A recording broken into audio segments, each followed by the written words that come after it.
वो jumping mode में एकदम हाँ। जंप करता है। देखिएगा ना, जंप करता है ना, इसका मुंह इधर इधर वो सामने में है, उठ रहा है इसकी क्या तरफ। अरे देखिए,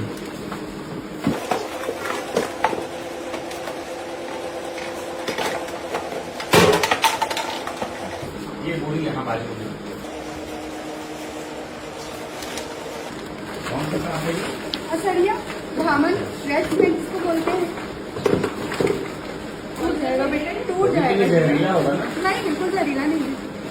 अभी इस मौसम में। सांप में अगर जहर होगा ना तो 12 महीना आठोकाल होगा, और अगर नहीं होगा तो एक भी बार कभी भी नहीं होगा। और काटेगा तो मुंह से, मतलब दांत से ही अपना जहर छोड़ेगा। पूंछ वगैरह से जो मारने का अफवाह है ना, वो बिल्कुल वो सिर्फ अफवाह है ताकि लोग इनसे दूर रहें, और ऐसा कुछ नहीं है। तो ये तो कम्प्लीटली नॉन वेनेमस है।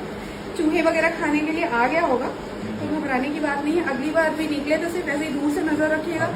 फोरेन मिट्टी तेल धुआं वगैरह मत डालिएगा, क्योंकि परेशान हो जाएगा तो जो पकड़ने आएगा फिर उसको काट देगा, या फिर वहां से निकल जाएगा तो भी खतरा बना रहेगा। अभी काटने की कोशिश नहीं किया क्या आपको? क्योंकि आप लोग छेड़े नहीं रहे, अभी कुछ नहीं किया, बात तक नहीं की उससे बोलते। इसकी वजह से। हाँ, कुछ आगे नहीं से बोले, वैसे भी नहीं छेड़ा था किसी को।